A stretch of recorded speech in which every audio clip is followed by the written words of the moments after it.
அனைவருக்கும் வணக்கம். நான் ரத்னகுமார், வழக்கறிஞர். வணக்கம். வணக்கம். என்னோட இந்து முன்னணி மாநில செயலாளர் வழக்கறிஞர் திரு குற்றாலநாதன் அவர்கள், ராமநாதபுரம் மாவட்ட தலைவர் வழக்கறிஞர் திரு ராமமூர்த்தி அவர்கள் வணக்கம். இணைந்திருக்கிறாங்க. இன்றைக்கு காட்டமான உத்தரவுகளை சென்னை உயர்நீதிமன்றம் பிறப்பிச்சிருக்குது. இந்த அண்ணா பல்கலைக்கழக மாணவி வன்கொடுமை செய்யப்பட்ட வழக்குல காட்டமான உத்தரவுகள் வந்திருக்குது. நேத்திக்கு சிவகங்கை மாவட்டத்துல ஒரு தலைமை காவலர் அவர் ராஜினாமா பண்ணியிருக்கிறாரு. அவர் ராஜினாமா பண்ணதுக்கான விளக்கம் கடிதம் காவல்துறை தலைமை இயக்குனருக்கும் அரசுக்கும் ஒரு நீண்ட கடிதத்தோட சில ஆவணங்கள் எல்லாம் கூட பதிவேற்றி அனுப்பியிருக்கிறாரு. அதுல இந்த கனிம வள கொள்ளை பெருகி போச்சு, காவலர்களுக்கு பாதுகாப்பு இல்லை, காவலர்களுக்கு கொலை மிரட்டல் கொடுத்தாலும் அந்த எதுவும் பண்றது இல்லை, மேலதிகாரிகள் நடவடிக்கை இல்லை, காட்டாட்சி அப்படின்ற வார்த்தையை பயன்படுத்தாம மற்றபடி அது போலதான் இருக்குது இந்த ஆட்சியும் காவல்துறை நிர்வாகமும் அப்படின்னு அந்த கடிதத்துல குறிப்பிட்டிருக்கிறார். இன்றைக்கு காவல்துறையில அந்த கடிதத்துல மேலும் என்ன சொல்லி இருக்கிறாங்கன்னா, நிறைய காவலர்கள் தற்கொலை பண்ணிட்டு இருக்கிறாங்க அப்படின்ற விவரத்தையும் சொல்லி இருக்கிறார். பாதுகாப்பு பணியில ஈடுபடக்கூடியவங்க இராணுவம், துணை இராணுவம், ஆயுதப்படை, காவல்துறை, சட்டம் ஒழுங்கு காவல்துறை, இவங்கெல்லாம் சங்கம் அமைக்க நம்முடைய அரசியலமைப்பு சட்டம் அனுமதி கொடுக்கல. அவங்க சங்கம் வச்சுக்க கூடாது, வச்சுக்க முடியாது. அதே நேரத்துல அவர்களுடைய குறைகளை, அன்றாடம் அவர்கள் பணிகளில ஏற்படக்கூடிய பிரச்சனைகள், அவர்கள் எதிர்கொள்ளக்கூடிய சங்கடங்கள் போன்றவற்றை நிவர்த்தி செய்யக்கூடிய ஒரு சிஸ்டம் நம்மளுக்கு இல்லை. சில காவல்துறை உயர் அதிகாரிகள் முன்னாடி எல்லாம் இந்த குறைதீர் முகாம்கள் நடத்துவாங்க. தங்களுக்கு கீழே பணிபுரியக்கூடிய காவலர்கள், இன்ஸ்பெக்டர்கள், உதவி ஆய்வாளர்கள், இவர்களுக்கான குறைகள், சிலர் ஃபேமிலியை மாற்ற முடியாம இருப்பாங்க, பிள்ளைகள் படிப்புக்காக வேற இடம் வேற ஊருக்கு போக வேண்டிய சூழ்நிலை இருக்கும். இது மாதிரியான விஷயங்களுக்கு இந்த முகாம் நடத்தி, குறைதீர் முகாம்கள் நடத்தி அங்க அவர்களுடைய குறைகளை நிவர்த்தி செய்யக்கூடிய வேலைகள் நடக்கும். இப்ப அது சுத்தமா அது போன்ற ஒரு விஷயம் எங்கேயுமே செயல்படுறதாக தெரியல. ஆகவே அந்த வகையில இன்றைய தேவை, சங்கம் அவர்கள் அமைக்க முடியாதுன்ற சூழ்நிலையில அவர்களுடைய தேவை குறைகளை நிவர்த்தி செய்யக்கூடிய ஒரு கட்டமைப்பை காவல்துறையில ஏற்படுத்த வேண்டும் அப்படின்றது இன்றைய கோரிக்கை. அந்த கோரிக்கையை நாமளும் முன்னெடுக்கணும். ஏன்னா எல்லாருக்குமே பணிச்சுமையில, பணியிடங்கள்ல பல்வேறு பிரச்சனைகளை சந்திக்க வேண்டியிருக்கிறது. அதுவும் இல்லாம காவல்துறை பணி 24x7, எல்லா நாளும் எல்லா நேரத்திலும் அவர்களை பணியில் இருக்க வேண்டிய வேலை. அதனால அவர்களுக்கு ஒரு குறைதீர் அமைப்பு, கட்டமைப்பு ஏற்படுத்த வேண்டியது அவசியம் என்பது இந்த காலத்தினுடைய கட்டாயமா இருக்குது. இது இது இது தவிர்த்து அந்த கடிதங்கள்ல இருக்கக்கூடிய மற்ற விஷயங்கள், அங்க என்ன நடக்குது, இந்த கனிம வளம் எல்லாம் எப்படியெல்லாம் கொள்ளை போகுது, இந்த மாஃபியாக்கள், கனிம வளைய கொள்ளையிடுறவங்க எப்படி மாஃபியா போல செயல்படுறாங்க இப்படின்ற விஷயத்தையும், அதே போல அண்ணா பல்கலைக்கழக மாணவி வன்கொடுமை செய்யப்பட்ட விஷயத்துல காவல்துறையினுடைய செயல்பாடு, காவல்துறையினுடைய உயரதிகாரிகளினுடைய தவறுகள், இன்றைக்கு நீதிமன்றம், நேற்றுக்கும் இன்னைக்கும் நீதிமன்றம் தாமா முன் அந்த வழக்கு விசாரணையை எடுத்து அது சில உத்தரவுகளை, முக்கிய உத்தரவுகளை பிறப்பிச்சிருக்குது. இது சம்பந்தமா நம்முடைய வழக்கறிஞர்கள் குற்றாலநாதன் மற்றும் ராமமூர்த்தி அவர்கள் அவங்களுடைய கருத்துக்களை சொல்லுவாங்க. இன்னைக்கு சென்னை உயர் நீதிமன்றம் ஒரு வரலாற்று தீர்ப்பு மிக்க ஒரு தீர்ப்பை வழங்கி இருக்கு. இது தமிழக அரசுடைய மெத்தன போக்கு. அதை விட காவல்துறையோடைய ஒரு பெரிய கைகள் கட்டப்பட்டு இருக்கு. நீங்க சொன்னீங்க இல்லையா, ஒரு பிரபாகரன் எழுதின கடிதம் அப்படின்னு சொன்னீங்க இல்லையா, அந்த கடிதத்துல சில விஷயங்களை குறிப்பிட்டிருக்காரு. மேலதிகாரிகள் அசால்ட்டா இருக்காங்க, மேலதிகாரிகளுடைய செயல்பாடுகள் கீழே உள்ளவங்க வேலை பார்க்க முடியாத சூழ்நிலை இருக்குன்னு. அதே சூழ்நிலை தான் தமிழகத்துல இருக்கிற காவல்துறை அரசு அதிகாரிகள் இருக்கக்கூடியவங்கெல்லாம் தமிழகத்தினுடைய அரசியல்வாதிகளால கைகள் கட்டப்பட்ட நிலையில தான் வேலை செய்யறாங்க அப்படிங்கிறதுக்கு ஒரு பெரிய எடுத்துக்காட்டு தான் இன்னைக்கு வந்த தீர்ப்பு. இந்த அண்ணா பல்கலைக்கழகத்துடைய மாணவியோடைய அந்த சம்பவம். அந்த மாணவி பல்கலைக்கழகத்துல இருந்து தன்னுடைய நண்பரோட வெளியில வந்திருக்காங்க. வெளியில வந்த நேரத்துல இந்த இவன் இந்த குற்றவாளி அந்த பொண்ணை மறைச்சு, எதுக்கு வந்திருக்கீங்க, இந்த வீடியோ எடுத்து உங்க அப்பாவுக்கு அனுப்புவேன் மிரட்டி இருக்காப்ப. மிரட்டி வன்புணர்வு செஞ்சிருக்க, பாலியல் தொந்தரவு செஞ்சிருக்கான். அப்ப சந்திருக்கும் போது அது ஏன்ட்டி இருக்கணும், எங்க சார்ட்டே இருக்கணும், சார் அப்படின்லாம் போன்ல பேசியிருக்கான். இந்த விஷயத்த அவங்க 100க்கு போன் பண்ணியிருக்காங்க. 100க்கு போன் பண்ணி போலீஸ் விசாரிச்சிருக்கு, கம்ப்ளைண்ட் கொடுத்துருக்காங்க. சாதாரணமா ஒரு பாதிக்கப்பட்டு வந்தாங்கன்னா அவங்களுக்கு முழுமையான கைட்லைன்ஸை கொடுக்கணும். தமிழக அரசு சார்பாக உயர் அதிகாரிகள்லாம் சொல்லி வரக்கூடிய காவல் நிலையத்துல ஒரு வரவேற்பு அறைன்னு வச்சிருப்பாங்க. வரக்கூடிய புகார் கொடுக்க வரவங்க, காவல்துறை வரவங்கெல்லாம் அவங்களுக்கு உதவி பண்ணுக்குன்னு ஒரு அலுவலகரே வைக்கிறாங்க. அப்படிப்பட்ட சூழ்நிலையில இந்த இடத்துல அந்த பெண்ணுக்கு புகார் அளிக்கிறதுக்கு எந்த விதமான உதவியும் எந்த காவல்துறையும் ஏன் செய்யல? இது முதல் கேள்வி. என்ன காரணம்? இவன் ஆளுங்கட்சியை சார்ந்த ஒரு பிரமுகரா இருக்கிறதுனாலதான் இவனுக்கு உதவி பண்ணோம்னா நம்மளுக்கு ஏதாவது பிரச்சனை வருங்கிற ஒரு பயம் ஏற்பட்டுதான் யாரும் உதவி பண்ணல. இது ஒரு விஷயம்.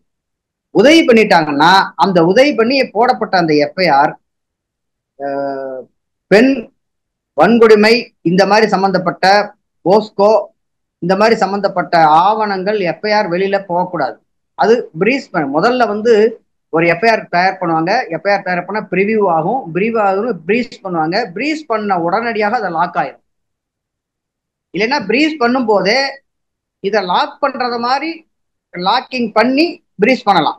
இது காவல்துறையில ஒரு நடைமுறை. ஆனா இங்க லீக் ஆயிருச்சு. எப்படி லீக் ஆயிருச்சுன்னு தெரியல அப்படிங்கிறாங்க. ஆனா காவல்துறை பொதுமக்கள் மத்தியில சொல்லும் போது ஒரு பொறுப்புணர்வோட சொல்லணும்.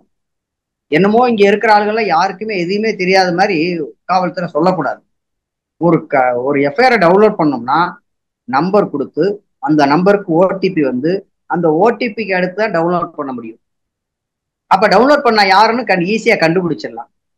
வித்தின் ஒரு மணி நேரத்துல கண்டுபிடிக்கிற அப்படிய மேட்ரை யாருன்னு தெரியலங்கிறாங்க. இது எப்படி தாக்குன்னு தெரியல. ரெண்டாவது, இந்த அக்யூஸ்ட புடிச்சிட்டு விடுறாங்க, வச்சிருக்காங்க, வச்சுட்டு செல்போனை வாங்கிட்டு விட்டுருக்காங்க. வெளியில விட்டுட்டு திரும்ப பிடிக்கிறாங்க. இதெல்லாம் ஒரு காவல்துறையில இந்த சென்னை பல்கலைக்கழகத்துடைய இந்த மாணவியோடைய அண்ணா பல்கலைக்கழகத்துடைய மாணவியோடைய இந்த வழக்குல காவல்துறை மெத்தனமா நடந்துகிட்டு இருக்காங்க. ஒரு விளைவு, ஒரு அக்யூஸ்ட் இவன் தான் சொல்லி விசாரணைக்கு உள்ள கொண்டு வர்றோம்னா அவனை எப்படி வெளியில விடுறது? இப்ப வர்றதுக்கு முன்னாடி தெளிவாயிடுச்சு, தப்பிச்சுட்டான்னா யார் பொறுப்பு? ஏன் விடுறீங்க வெளியில? அது விட்டது தப்பு. பிடிச்சிட்டாங்க. இப்ப என்ன சொல்றாங்க? அவன் இன்னொரு அந்த சார் யார் அப்படிங்கிற இதுதான். யார் அந்த சார்? அதுதான் தமிழகம் முழுக்க இந்த வழக்குல கேட்கக்கூடிய கேள்வி. எல்லா மக்களும் ஒவ்வொரு அடிப்படை உள்ள ஒவ்வொரு மக்களும், சாதாரண அடித்தட்டு மக்கள் கூட கேட்கக்கூடிய ஒரு கேள்வி என்னன்னா, யார் அந்த சார்? அதுக்கு இன்னைக்கு நீதிமன்றம் கேட்டிருக்கு, யார் அந்த சார்னு. இதுவரை நாங்க விசாரணையில இருக்கோம். இத காவல்துறை பொறுப்பற்று இந்த வழக்குல இருக்குங்கிறதுக்கு இது ஒரு சம்பவம். ஏன் சார், பாதிக்கப்பட்ட அந்த பெண் இன்னும் இருக்காங்க, அவங்ககிட்ட விசாரிக்கணும். ஒண்ணு. அக்யூஸ்டு போலீஸ்ல இப்ப ஜுடிஷியல் கஸ்டடியில இருக்கான், கஸ்டடியில் எடுக்கலாம், உங்ககிட்ட தான் இருக்கான், அவன்கிட்ட நீங்க விசாரணை பண்ணிருக்கலாம், யாரா அதுன்னு. பிளைட் மோட்ல இருக்கு, யாருன்னு தெரியல, பிளைட் மோட வச்சிருக்கேன், யாருன்னு தெரியல. அவன்கிட்ட விசாரிச்சா தெரிஞ்சுட்டு போகுது. நான் சும்மா பேசினேன், இல்ல நான் ஆள்கிட்ட பேசினேன்னு சொல்லி விஷயத்த சொன்னான்னு சொல்லி நீங்க சொல்ல வேண்டியதானே? நீங்க பொதுமக்கள்கிட்ட கூட சொல்ல வேணாம், மீடியாட்ட சொல்ல வேணாம். இன்னைக்கு ஹைகோர்ட் விசாரணை பண்ணிருக்கல, அந்த விசாரணையில சொல்லலாம்ல. விசாரணையில கூட யாருன்னு தெரியல, பிளைட் மோட்ல வச்சிருக்கேன், யார்கிட்ட பேசினான்னு தெரியல, என்னமோ ஆளு அக்யூஸ்டே இல்லாத மாதிரியும் புகார் அளித்த ஆளே இல்லாத மாதிரியும் 2 பேரும் உயிரோட இல்லாத மாதிரி ஒரு பதில் சொல்றாங்க. 2 பேரும் உயிரோட தான் இருக்காங்க, 2 பேரும் லைவ், 2 பேரும் உங்க விசாரணை வளையத்துக்குள்ளதான் இருக்காங்க, நீங்க விசாரிக்கக்கூடிய இடத்துலதான் இருக்காங்க, விசாரணை பண்ணி சொல்ல முடியும். இதெல்லாம் சொல்லாம யார் அந்த சாருக்கான பதிலை இன்னமும் காவல்துறை நீதிமன்றத்துக்கு கூட சொல்ல முடியல அப்படிங்கிற சூழ்நிலையில இருக்கிறதா. இதெல்லாம் இந்த சூழ்நிலையெல்லாம் பார்த்தா காவல்துறை அது பின்புலத்துல மேல இருந்து அழுத்துறாங்க. அந்த அழுத்தத்தின் மூலமாக செயல்பட்டு என்ன செய்யறதுன்னு தெரியல. பொதுமக்கள் மத்தியில இந்த வழக்குக்கு நல்ல பேரை செய்யணும், இந்த விஷயத்துல ஒரு கடுமையான செயல்பாடுகள் செய்யணும்னு காவல்துறைக்கு விருப்பம் இருக்கு. ஆனா பின்புலத்துல இருந்து ஒரு அழுத்தம் இருக்கு அப்படிங்கிற ஒரு விஷயம் தான் இதுல இருந்து தெரிய வருது. ஏன்னா கையில இருக்கிற அக்யூஸ்டுக்கு முன்னாடியே வச்சு அந்த விஷயத்த செய்ய முடியலன்னு சொல்றாங்கன்னா அப்ப ஏதோ ஒரு அழுத்தம் இருக்குன்னு தானே அர்த்தம். இதெல்லாம் விசாரணை பண்ணிதான் இன்னைக்கு நீதிமன்றம் ஒரு உத்தரவு போட்டு தமிழகத்துல இந்த சென்னை ஆணையருக்கு கீழே இருக்கிற அதிகாரிகளை வச்சு விசாரிக்க முடியாது அப்படின்னு சொல்லி 3 IPS அதிகாரிகள் இந்த வழக்குல ஒரு அதிகாரிகள் நியமிக்கணும், அவங்க சுதந்திரமாக இந்த வழக்கை விசாரிக்கணும்னு உத்தரவு போட்டிருக்காங்க. அது மட்டும் இல்ல, இந்த FIR கசிஞ்சதுல பாதிக்கப்பட்ட அந்த மாணவிக்கு 25 லட்சம் ரூபாய் இழப்பீடு கொடுக்கணும். அந்த மாணவி படிக்கிறதுக்கான எந்த ஒரு அரசு கட்டணமோ எந்த கட்டணமும் வசூல் பண்ணக்கூடாது. அந்த மாணவி எதுவரை படிக்கிறாங்களோ அதுக்கான உதவிகள் அனைத்தையும் இந்த அரசாங்கம் செய்யணும் அப்படின்னு சொல்லி ஒரு உத்தரவை போட்டிருக்காங்க. இந்த உத்தரவு உண்மையிலேயே வரவேற்க தகுந்தது. அது மட்டும் இல்ல, இந்த காவல்துறை இனிமேலாவது சரியான விஷயத்துல அரசியல் அழுத்தங்கள் அப்படிங்கிறதெல்லாம் விடணும். ஏன்னா அரசியல்வாதிகள் 5 வருஷம் அதுக்கடுத்து அவங்க போயிடுவாங்க. ஆனா உண்மையிலேயே காவல்துறை 65 வயசு வரை இந்த சர்வீஸை செய்யணும். மக்கள் உங்களைத்தான் நம்புறாங்க. ஒரு பாதிக்கப்பட்டு போன ஆளுங்கட்சியா இருக்கட்டும் எதிர்கட்சியா இருக்கட்டும் யாரா இருந்தாலும் பாதிக்கப்பட்டா வரக்கூடிய இடம் எது? காவல்துறை தான், காவல் நிலையம் தான். காவல்துறை இந்த காவல் நிலையம் நம்மளுக்கு ஒரு நம்பிக்கையை கொடுக்கும், நம்மளுக்கு ஒரு தீர்வை கொடுக்கும்னு நினைச்சுதான் வர்றாங்க. ஆனா நீங்க அரசியல்வாதியோட அழுத்தத்தினாலேயோ அரசியல் பின்புலத்தை பார்த்து பயந்து இருந்தீங்கன்னா மக்கள் எங்கே போவாங்க? எந்த இடத்துல போவாங்க? பல இடத்துல நக்சல் உருவாகிறான்னா எப்படி உருவாகிறான்? இந்த மாதிரி அரசு மீதும் அரசு இயந்திரமான காவல்துறை மீதும் நம்பிக்கை இல்லாத சூழ்நிலை ஏற்படும் போது அந்த மாதிரி ஆட்கள் உருவாகிறான். அந்த மாதிரி ஆட்கள் உருவாகிறதுக்கான வாய்ப்பை நம்ம கொடுக்கக்கூடாது. நம்முடைய செயல்பாடுகள் எப்பொழுதுமே நேர்மையா இருக்கணும், நம்முடைய செயல்பாடுகள் துணிச்சலா இருக்கணும், வெளிப்படையா இருக்கணும், மக்கள் நம்பிக்கை தரக்கூடிய வகையில இருக்கணும்.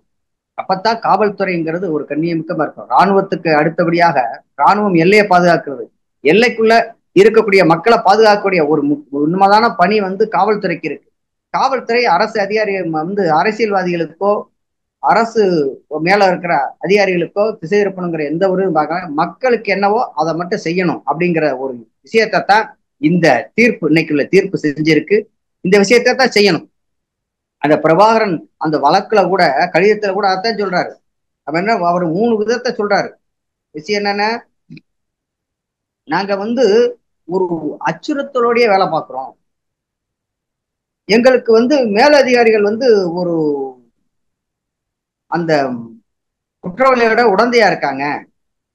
அதே மாதிரி எங்களுக்கு நாங்க எங்க மீதே ஏதாவது நடவடிக்கை எடுக்கிற மாதிரி இருக்காங்க. ஏதாவது சம்பவம் தான் எங்க மீதே நடவடிக்கை எடுக்கிறாங்க அந்த மாதிரி சொல்றாங்க. குற்றவாளன் இது விஷயமா தெளிவா சொல்லுவாங்க. அந்த விஷயம், அந்த ஒருத்தர் சொன்ன விஷயம்தான் தமிழகம் முழுக்க எல்லா காவல்துறை இருக்காங்க. இந்த விஷயத்த தமிழக காவல்துறை அதிகாரிகள் சரி, அதை நிர்வகிக்கிற அரசாங்கம் சரி, இதெல்லாம் சரி செய்யணும். காவல்துறைக்கு வெளிப்படையாக வேலை செய்யக்கூடிய ஒரு சுதந்திரமான ஒரு விஷயத்தை கொடுக்கணும்னு சொல்லி கேட்டுக்கிறேன். சரியா சொன்னீங்க. அதே போல இன்னைக்கு பாத்தீங்கன்னா, இன்னைக்கு செய்தி, வேலூர்ல சிறையில் இருந்த திருட்டு குற்றவாளிகள் கிட்ட இருந்து திருடின நகைகளை வாங்கி சிறை காவலர்கள் அடகு வச்சிருக்கிறாங்க. அந்த 2 காவலர்கள் கைது செய்யப்பட்டிருக்கிறாங்க. வழக்கு போட்டு வேலியே பயிர மேய்ஞ்ச சம்பவமா இருக்கு. வேலியே பயிர மேய்ஞ்சது அப்படின்னு. இன்றைக்கு அந்த காவல்துறையினுடைய வெப்சைட், இன்னைக்கு எல்லாமே ஆன்லைன் ஆயிடுச்சு. குற்றப்பத்திரிகை தாக்கல் பண்றது, முதல் தகவல் அறிக்கை பதிவு பண்றது எல்லாமே ஆன்லைன். இத காவல்துறை தவிர வேற யாரும் அதை அணுக முடியாது. அது உரிய இணையதள பாதுகாப்பு வசதிகளோட அந்த இணையதளம் ஏற்படுத்தப்பட்டிருக்கு. இந்த FIR லீக் ஆனது பாத்தீங்கன்னா PDF வடிவுல, அதாவது காவல்துறை அவங்களுடைய ஃபைலுக்காக வேண்டி டவுன்லோட் பண்ணிக்கலாம். PDF ஃபைலா டவுன்லோட் பண்ணி அவங்க பேப்பரா பிரிண்ட் எடுத்து வச்சுக்கலாம். அப்படிப்பட்ட பிடிஎஃப் வடிவில் இந்த எஃப்ஐஆர் வந்து டவுன்லோட் செய்யப்பட்டு அது இணையதளங்கள்ல பரவ விடப்பட்டிருக்கு.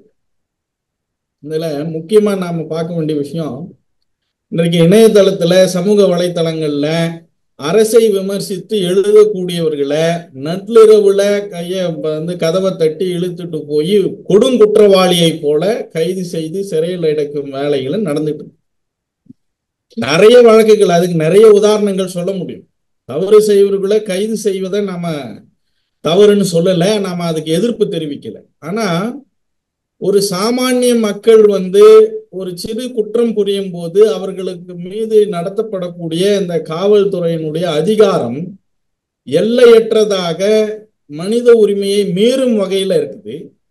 ஆனா ஒரு சரித்திர பதிவேடு குற்றவாளி, தொடர் குற்றத்துல ஈடுபட்டவன், ஏற்கனவே 6 வழக்குல கைது செய்யப்பட்டவன இப்ப இந்த பெண் வன்கொடுமை சட்டத்தின் கீழே கைது பண்றதுலயும் அவனை விசாரிச்சுட்டு வீட்டுக்கு அனுப்பி வச்சிருக்கிறாங்க.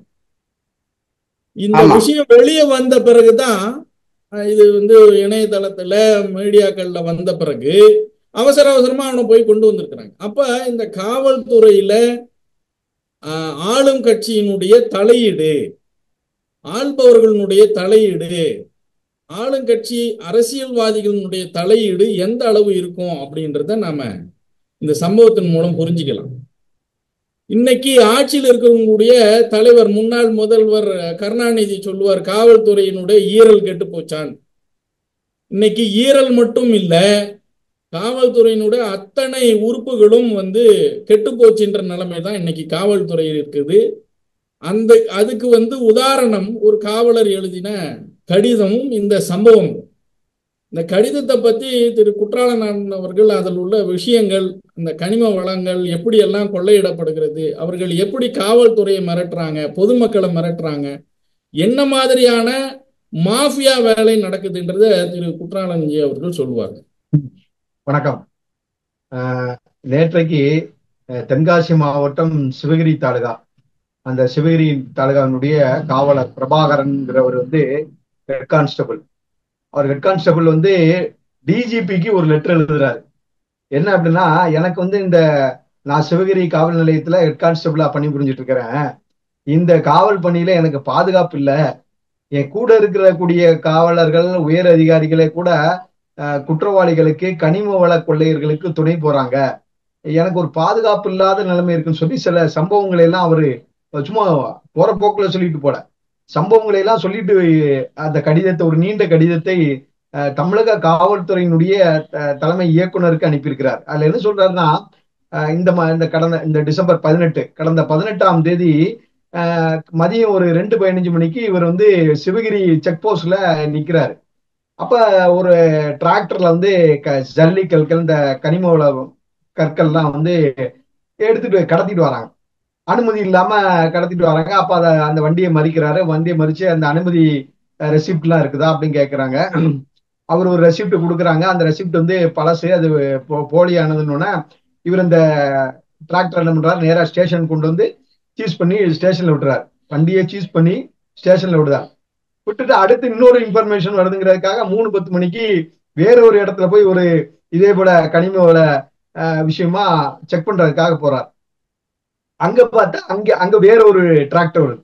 இதே போலதான் அந்த வண்டிக்கும் எந்த விதமான உரிமையும் இல்லை. அந்த வண்டி முழுக்க அந்த எம்சாண்ட் மணல்னு சொல்லக்கூடிய அந்த மணல், 2 மாட்டு வண்டியும் ஒரு டிராக்டரும் வருது.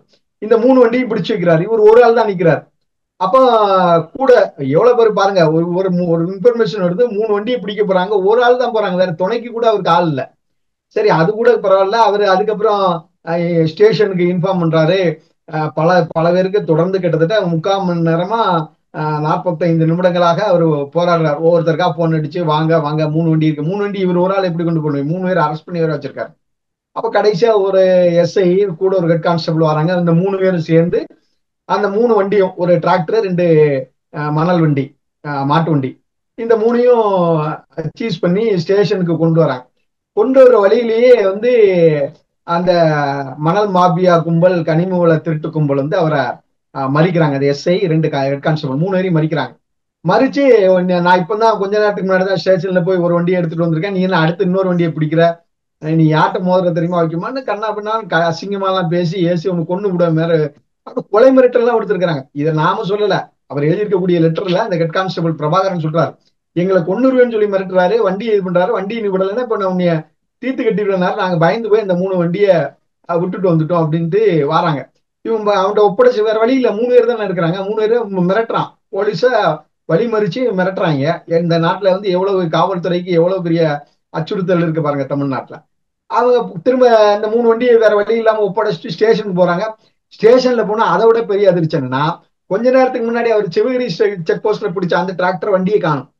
என்னையா வண்டியை காணும் அப்படின்னு கேட்டா, இல்ல அதுக்குண்டான டாக்குமெண்ட் எல்லாம் கொடுத்துட்டு எடுத்துட்டு போயிட்டாங்க. என்னையா நான் சீஸ் பண்ணி வச்சிருக்க வண்டியை எப்படியா டாக்குமெண்ட் கொடுத்து அடுத்து 1 மணி நேரம் 2 மணி நேரத்துல எடுத்து போனாங்கன்னா, இல்ல அதெல்லாம் எல்லாம் டாக்குமெண்ட் எல்லாம் கொடுத்தாச்சு அப்படிங்கிறான்.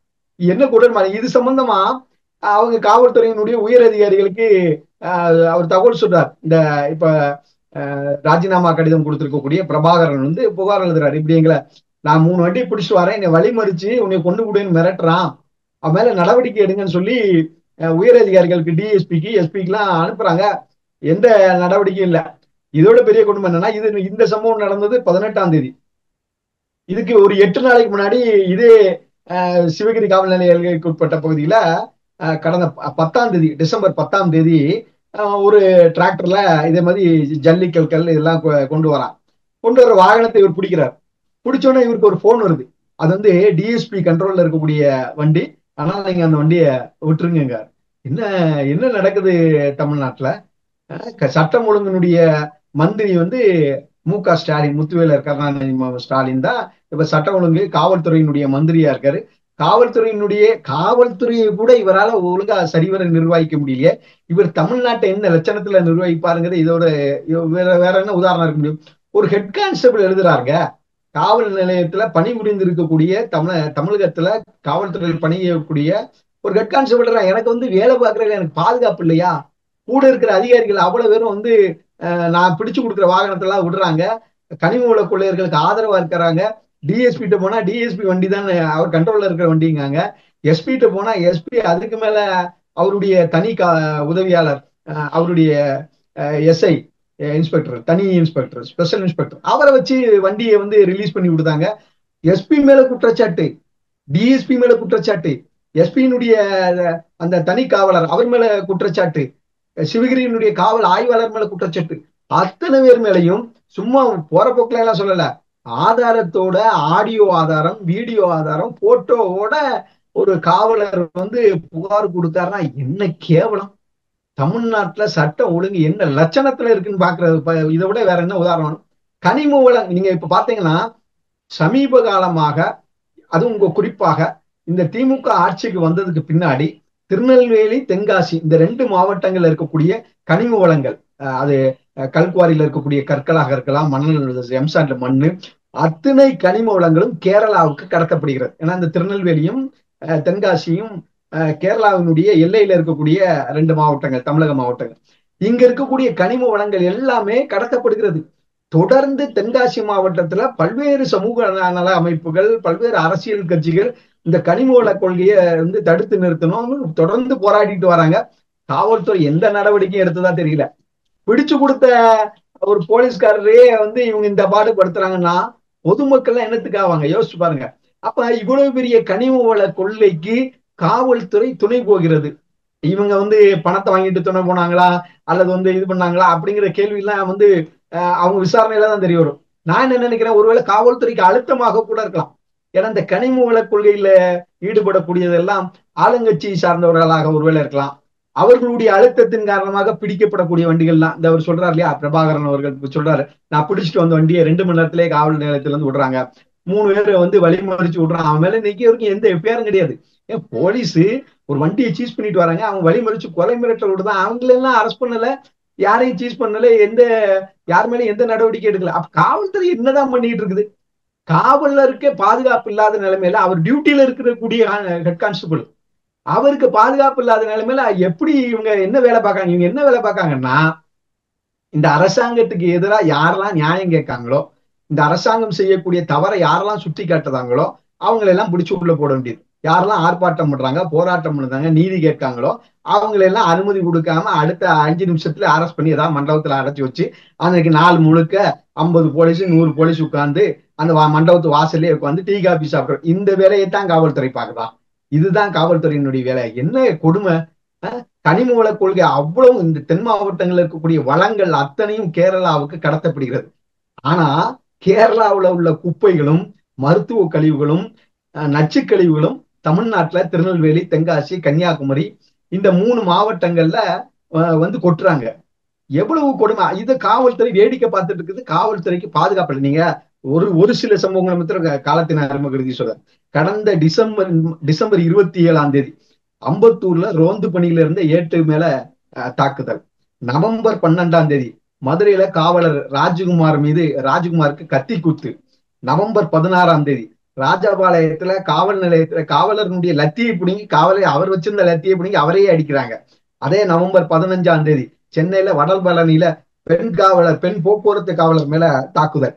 இப்படி தொடர்ந்து நீங்க பத்திரிகையை எடுத்து பாத்தீங்கன்னா தினசரி ஏதாவது ஒரு இடத்துல எங்கேயாவது ஒரு இடத்துல காவலர்கள் தாக்கப்படுகிறார்கள். அப்ப காவலர்களுக்கே பாதுகாப்பு இல்லாத நிலைமையில தான் இன்னைக்கு வந்து இந்த அரசாங்கம் வந்து ஒரு செயலற்ற அரசாங்கமாக இருந்து கொண்டிருக்கிறது. அந்த சூழ்நிலையில தான் பிரபாகரன் அவர்களுடைய கடிதம் இன்றைக்கு பேசப்படுகிறது. பிரபாகரன் அவர்களுடைய கடிதம் ஒரு காவல்துறையில பணிபுரியக்கூடிய காவலர்களுடைய கடிதம். இது சாதாரண விஷயம் இல்லைங்க. ஒரு காவலர் தனக்கு பாதுகாப்பு இல்லைங்கிற மனநிலை இவர் வெளிப்படுத்திட்டாரு. இன்னும் வெளிப்படுத்தாத பல காவலர்கள் தமிழகத்துல அச்சத்துல பணிபுரிந்து கொண்டிருக்கிறார்கள். இதுதான் காவல்துறையினுடைய நிலைமை. இதுதான் தமிழகத்துல சட்டம் ஒழுங்கினுடைய லட்சணம். முழு விவரங்களையும் சொன்னீங்க, ரொம்ப சரியா சொன்னீங்க. இதே போல இன்னைக்கு தலைநகர்ல முதல்வர் தான் காவல்துறைக்கு பொறுப்பு. தலைநகர்ல இருந்து தான் அவர் வந்து ஆட்சி பண்றாரு. இந்த தலைநகர்ல இருக்கக்கூடிய காவல்துறைக்கு போன மாசம் வந்து நம்முடைய மாண்புமிகு சென்னை உயர்நீதிமன்றம் ஒரு வழக்குல உத்தரவு போட்டது. ஒரு சிறுமி பாலியல் துன்புறுத்தலுக்கு ஆளான வழக்குல மாநில காவல்துறை விசாரிக்க கூடாது, அதே போல சிபிஐ விசாரிக்கணும், அதுலயும் தமிழகத்தை சேர்ந்த அதிகாரிகள் இடம்பெறக்கூடாது, வட மாநில அதிகாரிகள் இடம்பெற்று அந்த வழக்கை விசாரிக்கணும் அப்படின்ற ஒரு உத்தரவு போட்டாங்க. இந்த உத்தரவு போட்டு 1 மாதம் கூட ஆகல. அதுக்குள்ள அண்ணா பல்கலைக்கழக மாணவியினுடைய இந்த வழக்கு வந்து இருக்குது. இதுல காவல்துறையே வந்து எஃப்ஐஆர் வெளியிட்டு. அப்ப தலைநகர்லயே இந்த லட்சணத்துலதான் காவல்துறை நிர்வகிக்கப்படுது. திறனற்ற முதல்வர், நிர்வாக திறனற்ற முதல்வர் அப்படின்னா முதல்ல இவர் தான் இருப்பார். நம்மளுடைய நாட்டுல, பாரத நாட்டுல நிர்வாக திறனற்ற முதல்வராக இவர் தான் இருப்பார். போன வருஷம் இவருடைய கைகூலி ஊடகங்களை வச்சு ஒரு கருத்து கணிப்புல சொல்லிக்கிட்டாங்க, நாட்டிலேயே சிறந்த முதல்வர் வந்து திரு ஸ்டாலின் அவர்கள் அப்படின்னு ஒரு செய்தியை வெளியிட்டாங்க. அந்த செய்தி அப்ப புரியல, இப்ப புரியுது.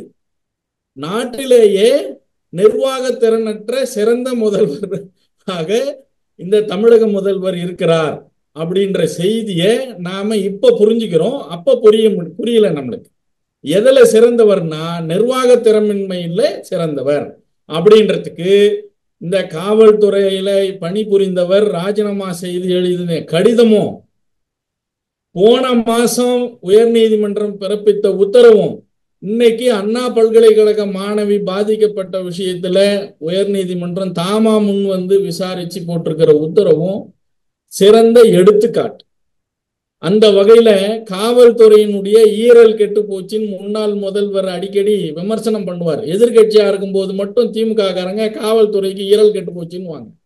இவங்க ஆட்சிக்கு வந்துட்டாங்கன்னா அந்த ஈரல் கெட்டு போன காவல்துறை வந்து முழுக்க எல்லா உறுப்புகளும் செயலிழந்து அரசு ஆஸ்பத்திரியில் தான் கொண்டு போய் அடக்கம் பண்ணணும், சிகிச்சைக்கு வந்து சேர்க்கணும். அந்த நிலைமையில தான் இன்னைக்கு இருக்குது. அது சிகிச்சை பலன் அளிக்குமா இல்லையான்றது கூட புரியாத ஒரு நிலைமையில தான் இன்னைக்கு இந்த காவல்துறையினுடைய செயல்பாடுகள் இருக்குது. காவல்துறை தன் பணியை செய்யவில்லை, செய்யக்கூடிய காவலர்களுக்கு பாதுகாப்பு இல்லை. அப்ப இது போன்ற ஒரு மோசமான சூழ்நிலை, நாம் அடிக்கடி சொல்லுவோம் மேற்கு வங்கத்துல காட்டாட்சி, மம்தா பானர்ஜியினுடைய காட்டாட்சின்னு சொல்லுவோம்.